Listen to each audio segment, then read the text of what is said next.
Debbie, I am so excited that we are getting together to have this really important conversation. We have been friends, I'm going to say it, for 40 years, which is hard to believe, but the value of having a cross-racial friendship, the struggles, the benefits to both of us has been really enlightening over the years, and I'm thrilled that we're going to be able to share a little bit of our work and our conversation with other people because I think it's really important. I'm glad to be a part of this conversation. Thank you. So of course, I know over the decades of watching your research, your work continue to evolve, at the core of all of it, you are clearly about inclusion, studying and understanding racial equity, trying to get us from us and them to we. And I love all of that. It continues to inspire me every day to do better and be better. Can you share with everybody a little bit about the work that you've been doing for the past several decades? Thank you. It really is about how do we turn us and them into we. You know, as a psychologist, I started out in the area of racial identity development and looking at how do we understand ourselves as a racial being, and then moved into looking at diversity, inclusion, equity, and belonging, and transferring what I knew, particularly from psychology and particularly Gestalt psychology, into the whole space of how then we interact in relationships.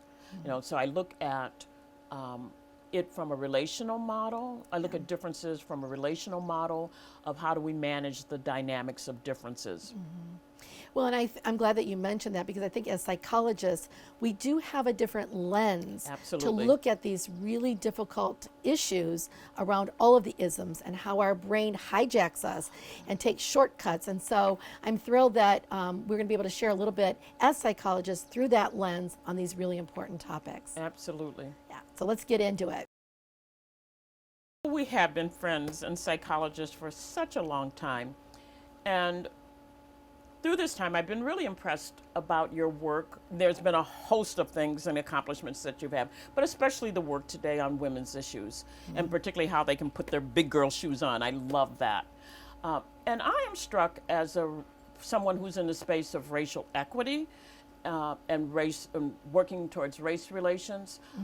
When I hear that term Karen that's used, particularly for white women who are wrapped in their privilege and unaware, I cringe because I don't think name calling really helps us to move our conversation forward. But I understand what they're talking about, especially as an African American woman who experiences the intersectionality of racism and sexism. And trying to understand that, though, I found a lot of good understanding from your work. In terms of the roots, causes for why women particularly don't have that courage and don't have the authenticity they need in order to not be a Karen, if you will. So thank you. I think that today, now more than ever, we're in such a divisive culture. And women particularly, I think, fall in that trap of we're either assertive or bitchy. Absolutely. Or we're either motherly or businesslike. And when society starts to label us, like whether we're labeled as a Karen or we're labeled in some way, we tend to internalize that. And the danger is not standing up and being able to say, I am both. I am all of these things. I can be bitchy and assertive. I can be motherly and businesslike. You know, it's the polarities that when we struggle with that, the duality of being a woman, and we show up fully authentic with both our strengths and our weaknesses exposed, that's where our real power sits. And you know, Debbie, when you meet a person, particularly a woman, who is down to earth, larger than life, I mean, think about the words we use for really amazing, successful women. What are they? They are authentic. Absolutely. They are real. Absolutely. And they are standing fully in their power of saying, here I am, strengths and weaknesses all wrapped into one. And that is the truest power of being authentic. And it moves us forward in our business and it moves us forward in our relationships. I really believe, having worked with women for the last 30 years, thousands of women, being authentic is the game changer to our success. I really do. Wow, well, you're a great role model for that, really. Thank you, I thank you for that, because I think it takes great courage to show up like that. And the work you've been doing for all of your professional life really also takes courage, because we're tapping into the unconscious bias of ourselves. So can you talk a little bit about that component to being authentic? Because I think they definitely do intersect. Absolutely. I so love what you said about courage and standing up and also being real, because and the duality actually that women experience, because we also experience that duality around racism, and being, the visibility of race that comes with either being a black or a person of color. So when we talk about that duality, racism does exist and it persists. It's been with our country, for over 400 years since its inception. I think about Thomas Jefferson, who was one of the writers and signers of the Declaration of Independence, and yet, owned slaves and had 5, some historians say 6, black children. And so that duality exists, and we do have to have those competencies to learn how to live in that duality of a nation that is both racist in its in its reality, in its current presence and how it plays out today, but yet aspirational, in not being racist in a post-racist society. That's all aspirational. And so the work we have to do, you talked about courage and it being hard. I think it's hard to put your big girl shoes on, Right. And it's certainly hard to know how to have those competencies, to live in that duality. Yeah. Well, and let's think about the words. They're so heavily charged. Racism and sexism. Oh, gosh, Nobody's stepping up to the microphone and going, "Hey, I'm a sexist, I'm a racist." Everybody's going, "Well, not me. That's not me." Exactly. But it's having the courage to do your own work, to go deeper, to go, "You know what?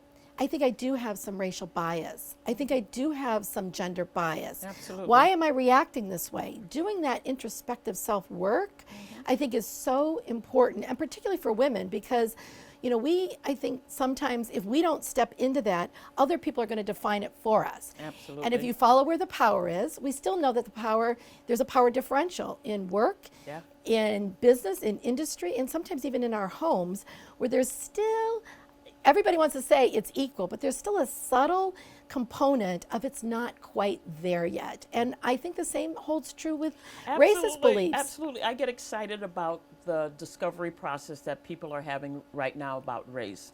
White folks, trying to understand what whiteness means, for people of color, continuing to do that work about racial identity development, because it's critical to that first step. Because you're right, everybody recoils when they, Yes. when we hear those terms. Nobody wants to be called a racist. Not even racists like to be called racist. Right, yes. And so, but we haven't given, though, people an understanding of what it means not to be a racist, Right. and how we can become better anti-racist. And the same thing, I think, with women. We tell them, like you said, you're not supposed to be, bitchy, and you're not supposed to be assertive in these things, but yet you necessarily have to be. If not, it falls into those name callings and the other things that we know that we don't want to be. Right. Well, and I think that's where, we've talked about this over the years of how do we go deeper into these conversations, because they're not easy. I mean, all of this takes courage. So this isn't like, okay, I'm going to read a book and I want to know a little bit about that, or I have a black friend. Even when you and I have done work together before or put out a webinar together, sometimes I get the backlash when I say my longtime mentor and dearest treasured black friend. People will go, "You're a racist because you're claiming, oh my gosh, I got a black friend." Yeah. So I think when we take that deeper dive and go, yes, I have a black friend, but it hasn't been easy. Yeah. I've had to really look in the mirror at myself to go, why do I think that way? On the surface, of course, it's not there.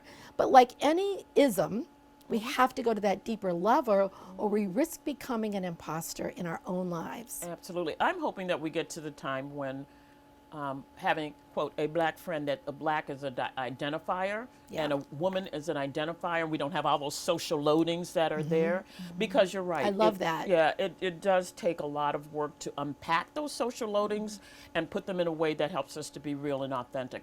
That's why I call myself a cross-racial friendship advocate, an activist, because I do believe it's in these kinds of relationships, where equal status relationships, where we can do that work.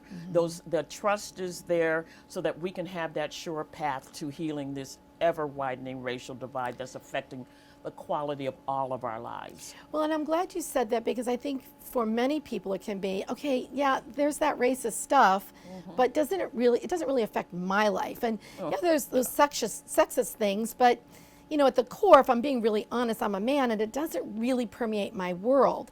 But I think when you make that argument of we are all better when we are achieving equality, Exactly. and better not just as human beings, because many people really care about that, but there are people who go, okay, well, I'm good with myself. I don't need to go any further. Exactly. But it also affects our economy. It affects business. Absolutely. It affects the bottom line. So if you don't care about it just because I want to be a better person, equity and inclusion and diversity is the seed of innovation and creativity. And if you want a better bottom line in your business, you got to grapple with these issues, right? Absolutely. You know, when we talk about these issues, isms, you know, affecting the quality of all of our lives, they not only lead to peaceful communities and better business practices, but when you think about it, when we have the wealth gap, the education gap, you know, voter suppression, you know, healthcare disparities, all of those things that bundle into the criminal justice system, you know, all of those things that bundle into the results of racism, those do affect the quality of all of our lives. So if we want to get to that beloved community, you know, that Martin Luther King talked about, if we want to achieve the kind of inclusive, just society that really benefits all, you know, and not use social privilege as a power grab, but to really use it as a life skill, as a leadership competency, then we have to develop some of those same things you talk about in your book, you know, about the courage that women need and the authenticity that they need, and not buying into the imposter syndrome. So they do work together. We have our multiple and intersecting identities. Like my blackness didn't just walk into the door, and then I left my, you know, sexual orientation or my gender at the door, or my ability level. All we're fully authentic individuals, and we come out of our multiple and intersecting identities. Yes. And you know, it's interesting you say that, because I'm sometimes asked in the work that I'm doing with women about how do we achieve success? Because that's really a lot of the work that I do also is helping women be successful, whether it's in their profession, in their business. The courses I teach, the things I talk about, is really helping women reach their fullest potential. And I love the concept that we really are fully showing up as our best selves when all of those identities show up. And then when we step into the purpose of why we're even here. So I'm back to that, the intrigue of when we say somebody is larger than life, you know, what are we really saying about that? What we're saying is they are using all of their identity, all of their strengths, all of their gifts to fully achieve their purpose here on this earth. And I think that ties into the work that you've been doing for a long time around, we have to hold the concept of different identities, different realities. So talk a little bit more about that, because I love when you frame it that way about the what do we do next? What's our going forward and holding these different realities? So if I had to give three things that I think I would want people to understand from the work that I do, it would be that, first of all, like I said before, that racism exists and persists. So we have to know how to live and navigate in this duality that's in our society. And that means that we have to engage in what I call multiracial living, like where we choose to live, where we choose to work, where we choose to services that we buy from, the organizations that we support, how we vote, how we, you know, what news we watch and don't watch, who we choose to believe and not believe, who we put into our circle of influence. And then how do we become better anti-racist? You know, because again, most of us, and my work has shown me that most of us are not racist. You know, however, you know, anybody who is promoting or doing intentionally or unintentionally practices and procedures that do promote the benefit in this country of whites over other racial groups, then you are in that space of racism. So then how do we become better racism? So I want to turn it to you. And what, in your work, what three things, or just what would you want women to know, or all of us to know, about your work with women? So I think that the journey and the path for women, again, when I say success, I'm not talking just about economic success, although that's important too. I'm talking about successful living. And so I think the three core elements of the work that I really do with women to help drive towards that end goal is, one, talking a lot about learning yourself. We can't be authentic and fully show up if we don't really know ourselves. Absolutely. And we sometimes think we know ourselves, but you have to really do the work of deep dive in how did I form that opinion? Why am I thinking this way? When somebody gives me a compliment, why do I dismiss that? Why isn't it sticking to me like a piece of Velcro? You know, what's happening with that? And all of that is learning how to play to our strengths, which women often focus and shine a light on our weaknesses, like how do I make this better? Instead of going, okay, that's my weakness, I'm gonna step over that, but boy, here's my strength and I am gonna highlight that. Wonderful. So helping women do more of that. And then I think the other two components is, we talk a lot about the imposter syndrome. And the reason that we do feel like imposters is because we aren't fully in both our strengths and our weaknesses showing up. And so then when somebody says, oh my God, you're amazing, you think, just wait, pretty soon you're gonna figure out, I have really no clue what I'm doing. And that's the internal versus the external view of ourselves. So we do a lot of work around that. And then I think, we have to talk about empathy. When you talk about what's the purpose of all of this, whether it's the purpose of our time here on earth, the purpose of our life, empathy leads us to that road of purpose. It gives us insight into our intentional way of living. But empathy is hard work. It definitely is. It's not just like, oh, I'm an empath and I feel for you. Empathy is about, am I willing to see the world through your lens and see the things that maybe I don't want to see, hear the things that I don't want to hear.